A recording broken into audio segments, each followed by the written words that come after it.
hollaremos. Una chocita en el campo y en ella nos meteremos. ¿Y te acuerdas cuando pusiste tu cara junto a la mía? Y llorando me dijiste que nunca me olvidarías. ¿Te acuerdas cuando pusiste tu cara junto a la mía? Me dijiste que nunca me olvidaría. Tu cara junto a la mía.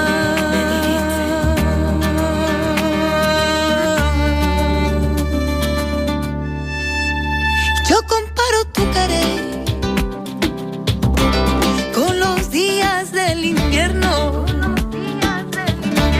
Ya se nubla, ya se aclara, ya llueve, ya hace bueno. A tu querer yo comparo con los días del invierno. Ya se aclara, ya llueve, ya hace bueno.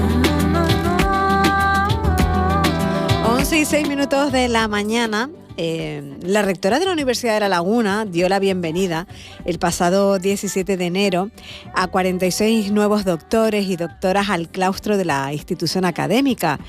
Como curiosidad, en esta edición, en esta ceremonia, se impuso el birrete al primer doctor gitano de la Universidad de La Laguna, José Carmona, doctor en trabajo social, que leyó la tesis ya hace un año, más de un año, titulada Los modelos parentales del pueblo gitano en Canarias y su impacto en el éxito educativo.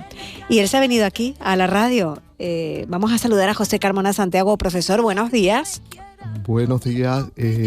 Saludar a todas las personas que nos están sintonizando y aprovechar para saludarte a ti, agradecerte la oportunidad de poder compartir la vida, que en definitiva creo que es lo que nos hace más felices, compartir. Pues sí, compartir.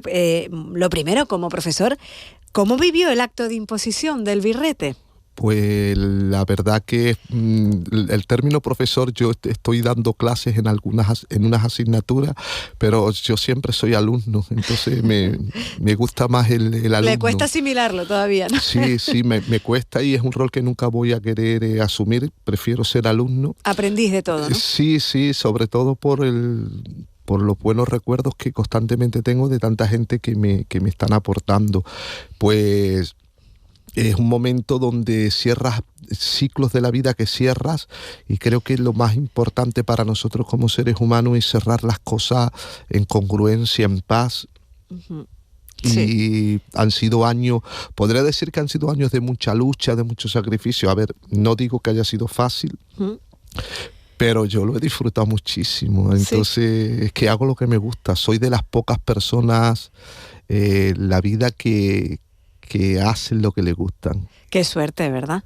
Yo creo que cuando uno hace lo que le gusta, todos, no digo que sea fácil, porque yo me siento identificada, pero es más llevadero, ¿no? Cuando hacemos lo que nos gusta, al menos es más llevadero en el día a día. Claro, y sí, como en mi caso, te rodeas he tenido el privilegio y tengo de estar con la catedrática María José Rodrigo, con las profesoras Maguisa Chávez, para nosotros María Luisa Chávez, Maguisa, y con Marta García, que esas han sido las directoras de tesis, pero evidentemente han habido muchas otras personas a nivel universitario, ¿no? Que pues yo soy trabajador social y el doctorado es en psicología, porque en España es muy difícil hacer un doctorado en trabajo social porque no hay itinerario. Los trabajadores sociales y las trabajadoras sociales, pues a través de los másteres, si estás en Canarias, pues normalmente nos doctoramos en psicología, en sociología. Ah, vale, no lo sabía yo. Tenemos ahí esperemos que eso sea breve y que los trabajadores y las trabajadoras sociales puedan tener sus propias líneas de investigación. Y la verdad que ha sido una experiencia muy bonita, en contacto sobre todo también con las familias gitanas, a las que uno cree que las conoce y no las conoce, es la realidad, ¿no? O sea, porque usted mismo ha descubierto que que ha descubierto mucho, ¿no? De su comunidad, de su gente, más de lo que pensaba. Muchísimo más y me quedo porque ha sido muy en positivo. Qué Y bueno. me hubiese gustado que hubiera estado aquí Marta, sobre todo, y Maguisa y María José, ¿no? Pero es decir, el proceso de elaborar la tesis doctoral, yo creo que al único que se le ha cambiado la perspectiva es a mí. ¿Ah, sí? Sí, creo que sí, vamos, porque ¿Qué ha descubierto?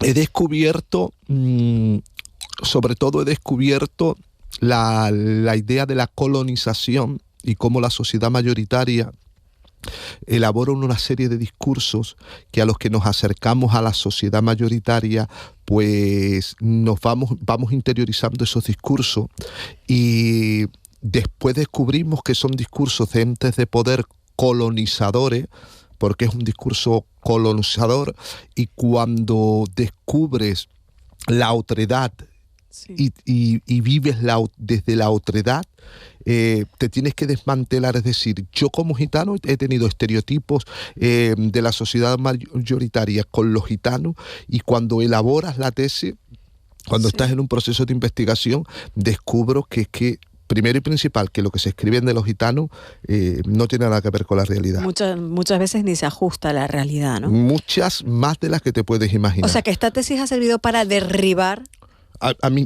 Primero a mis mitos, ¿no? Sí. ¿Por qué? Porque yo he Muchos tenido mitos. yo he tenido una imagen de la gente que hace ciencia muy elevada, y sin lugar a duda no le quiero quitar mérito a quien la hace, pero a quien la hace de verdad. Claro.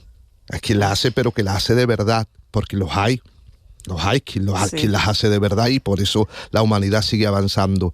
Pero en su mayoría, la gente que escribe del gitano, ningún gitano, ninguna niña, ningún niño gitano que lea se va a sentir identificado. Entonces, cuando yo leo, comienzo a leer, porque yo empiezo a estudiar de adulto. Cuando yo empiezo a leer, yo digo, pero si estos no son los gitanos, ¿de dónde han sacado esto? Y después te vas encontrando, cuando a la medida que te vas empoderando, te vas encontrando con una realidad que yo no era consciente, que es el antigitanismo. Claro, algo que precisamente con esta tesis imagino que usted ha querido mostrar otra realidad, porque, bueno, lo primero, primer doctor gitano de la Universidad de La Laguna. Me imagino que la comunidad gitana esto lo ha recibido también con mucho orgullo, ¿no? ¿Qué le han dicho? Pues te puedo decir que lo que más me ha emocionado y la mayor satisfacción de haber hecho la tesis es ver la cantidad de personas que se sienten orgullosas de lo que yo he hecho. Y a mí esto me emociona muchísimo, y en las redes sociales pues tengo más de 600, 700 felicitaciones de todos los estratos del pueblo gitano, con lo que esto para mí ya derriba uno de los mitos que la sociedad mayoritaria tiene, que a los gitanos no les interesa la escuela.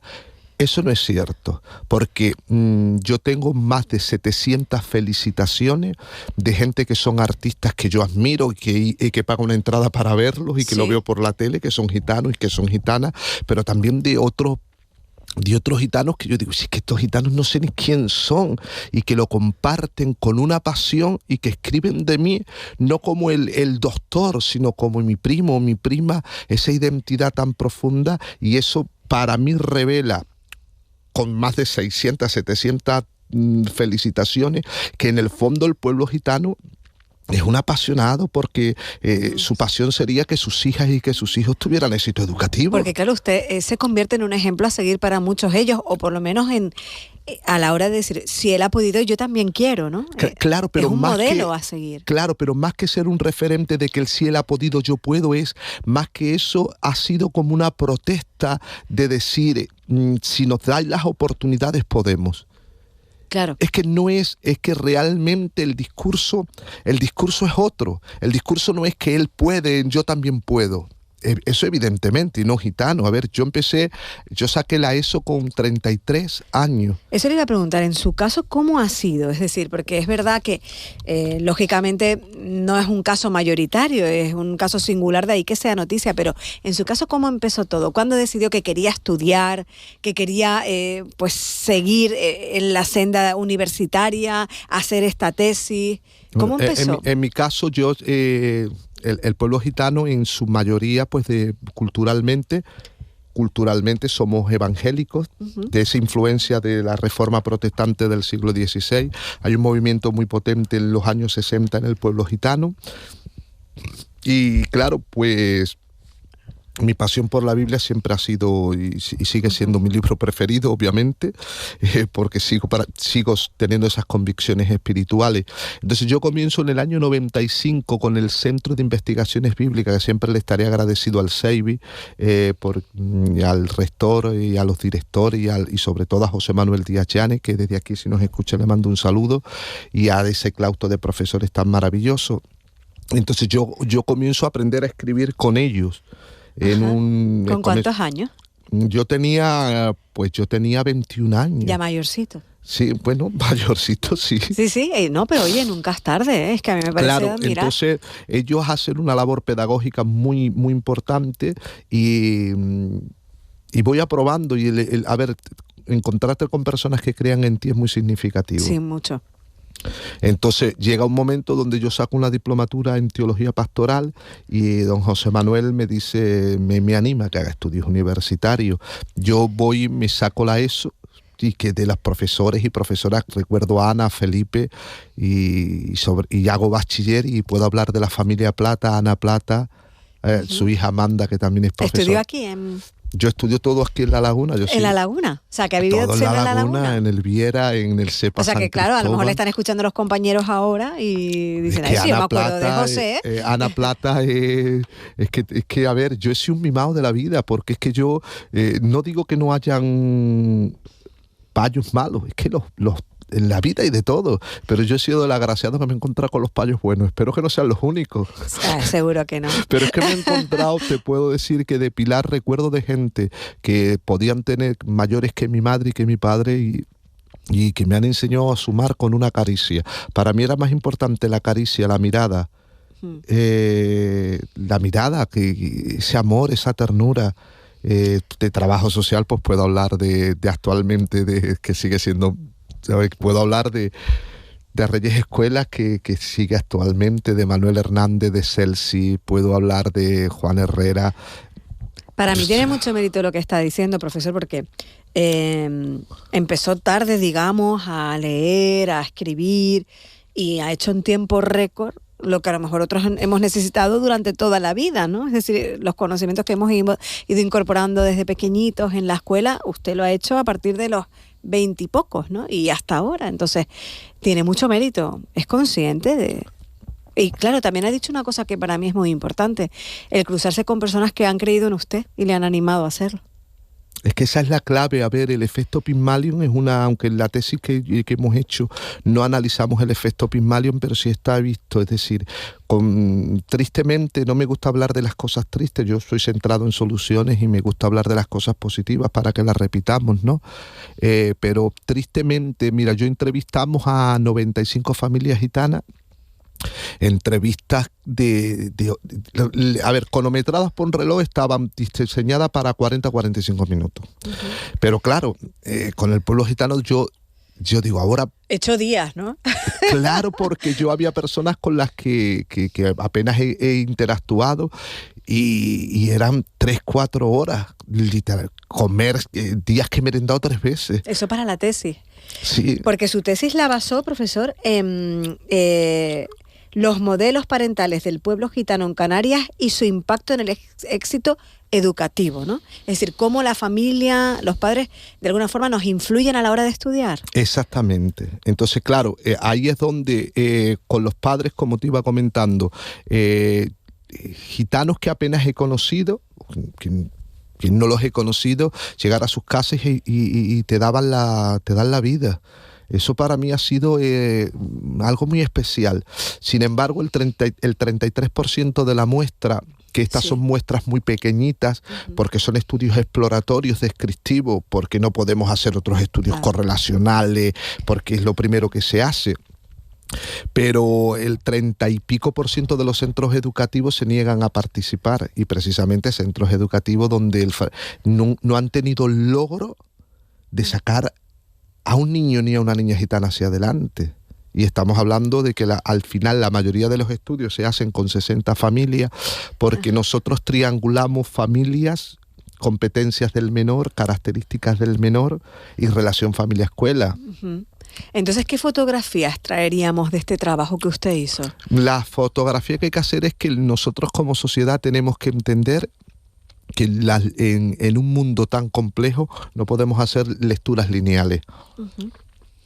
Claro, no es traer grandes titulares, ¿no? Sino luego que hay que indagar un poquito más y entrar en esa realidad, claro, que es la que usted nos comentaba, ¿no? Exactamente. ¿Por qué? Porque realmente para que ahora mismo el paradigma científico nos muestra que para que un niño tenga éxito lo define un proverbio africano. Es decir, se necesita una comunidad completa para que un niño, una niña pueda tener éxito educativo. Uh-huh. Entonces, responsabilizar solamente o a las características del menor o a las competencias parentales o a la escuela, sería muy fácil decir los colegios son antigitanos.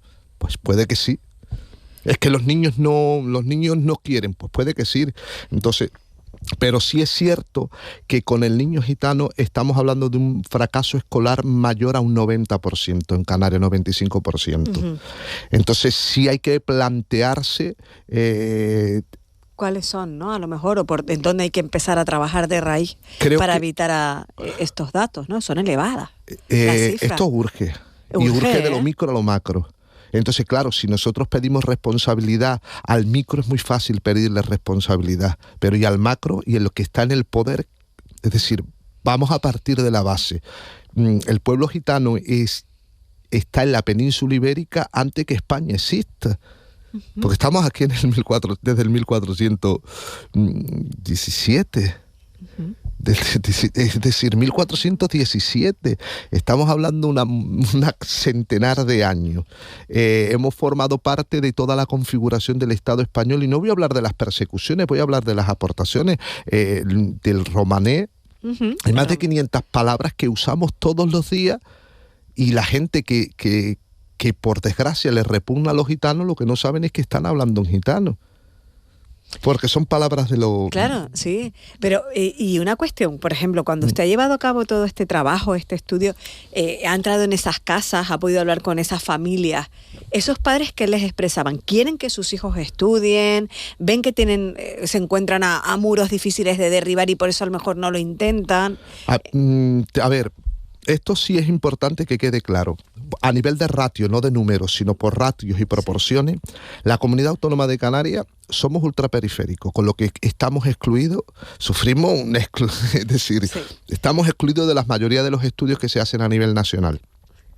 Pero nosotros contamos con más de 25 personas universitarias en la comunidad autónoma. Lo que pasa es que esto no es visible.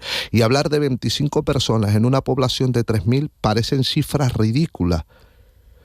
Pero tienen un peso importante. Claro, pero comparémosla, tengamos en cuenta que desde el año 1983 se activa a nivel nacional las estrategias de inclusión del pueblo gitano. Uh-huh. Estrategias que, por cierto, en Canarias nunca se han activado. Parece mentira, pero es real.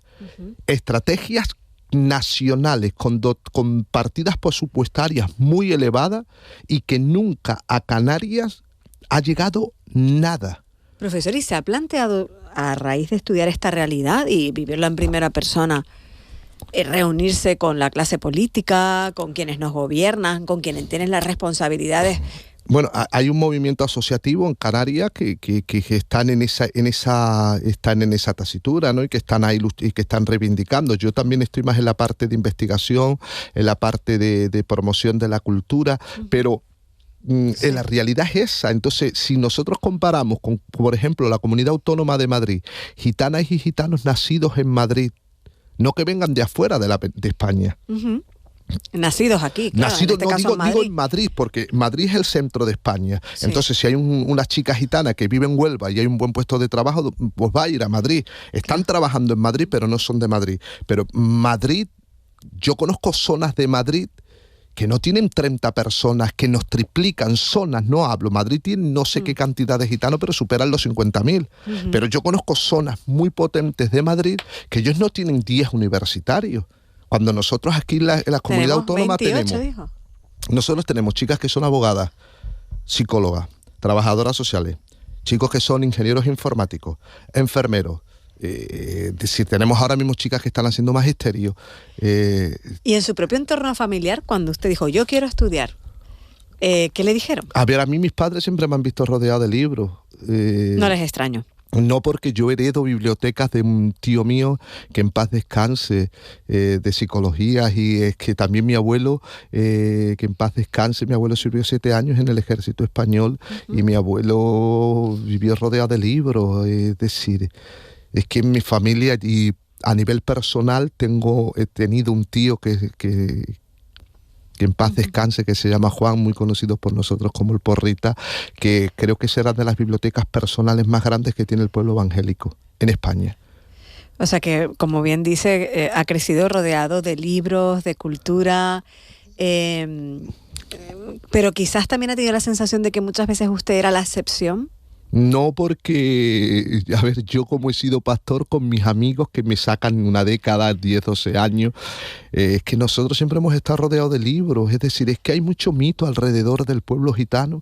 Que hay muchísimos mitos. Una cosa es que nosotros, el pueblo gitano, esto es triste, pero es que está ahí la documentación. Año 1984, en Televisión Española están las imágenes. Estamos hablando, yo tenía 10 años, donde en Vicálvaro, en muchas partes de Madrid, se cierran 3 colegios porque no quieren que los niños gitanos entren. Y una compañera que estuvo en unas jornadas hace un mes atrás, hablando con ella, que ella está haciendo la tesis doctoral, es una chica gitana que está haciendo la María Félix, se llama ella me dijo, yo viví Vicálvaro, pero yo no sabía que por la puerta que nosotros entrábamos, yo creí que era la puerta del colegio. Cuando he sido adulta, he descubierto no me diga que esa no era la puerta del colegio. Tremendo. Es que estamos hablando de mujeres muy jóvenes que... Tremendo. Es tremendo. Quizás la segregación o la itinerancia del pueblo gitano es lo que quizás ha hecho en algún momento dado que estudiar sea más complejo a la hora de echar raíces en un determinado lugar. Pero es que ese es otro mito. Mira, nosotros somos la familia él es esencial de nuestras vidas. Sí. Nuestros bisabuelos eran primos hermanos y somos primos, evidentemente. Bueno, pues nosotros estamos en lo que es en Granada, en la Alpujarra granaína. Mi familia, los Carmona, nos hemos reventado a 1586 los apellidos. Y lleva 10 años investigándolo y están todas las partidas de nacimiento. A ver, arraigo a la tierra, pero si yo sé dónde han nacido mis abuelos, y nosotros hemos sido oriundos siempre. Granada, en el 1800, a principios del siglo, es decir, desde el siglo a final del siglo XIX. No, pero a lo mejor a veces el movimiento profesional, laboral, les ha llevado... Es que no solo no hemos tenido esa itinerancia, no existe. Es que hay Por eso es importante hablar con ustedes, porque nos ayudan a derribar a lo mejor esos mitos, ¿no? A partir del 1770, cuando ya entra Carlos III con el final de la Gran Redada, se les permite a los gitanos tomar asentamientos y se les obligan a los entes de poder que los gitanos se puedan asentar. Bien, ahí aparecen 2 formas de vivir la vida gitana. Están los conocidos gitanos canasteros, que eran gitanos que vivían deambulando en ríos porque en el centro de la península ibérica la represión era muchísimo más. Pero después estaban los gitanos andaluces, que llevamos toda la vida en las mismas casas. Es decir, yo he ido al Algarrobo, que mi abuelo nació en el 17, yo he ido al Algarrobo y he visto y me han dicho dónde era la casa que vivía mi abuelo. Claro. Es bonito también volver a las raíces. ¿Dónde desarrolla actualmente su profesión, su día a día?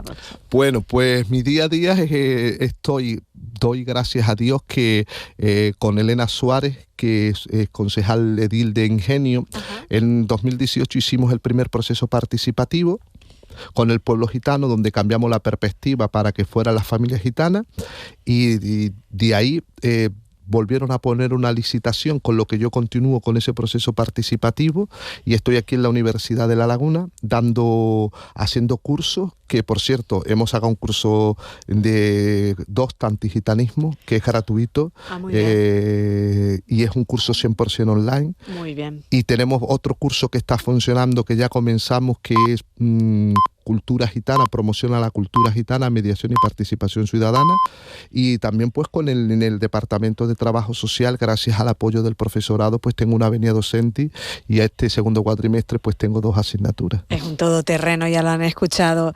El profesor José Carmona Santiago, trabajador social, Ingenio, que por cierto es un ejemplo de municipio integrador, doctor en Trabajo Social, coordinador del proyecto Análisis de la Situación Socioeconómica del Pueblo Gitano, residente del municipio de Ingenio, y como bien decíamos, además, pues se ha convertido en el primer doctor gitano de la Universidad de La Laguna. José Carmona, muchísimas gracias por venir a la radio, nos ha encantado conocerle, conocer un poco más la historia del pueblo gitano y ayudar a derribar esos mitos. No sé si a lo mejor usted debería sumarse a la política para pues seguir trabajando en pro de esa integración, ¿eh? Yo soy político en estos momentos, apartidista. Ah, vale. Pero políticos son políticos, estamos ahí. Bien. Y colaboramos, estamos abiertos. Creo que la causa gitana, y con esto me despido, la causa gitana, la infancia, la mujer, esos grandes elementos o esos grandes gentes que todavía no están en igualdad de condiciones tienen que trascender de religión, de colores políticos, de diferencia, porque es cuestión de todos. Doctor, profesor José Carmona Santiago, muchísimas gracias por venir a la radio, ha sido un placer. Gracias a ustedes.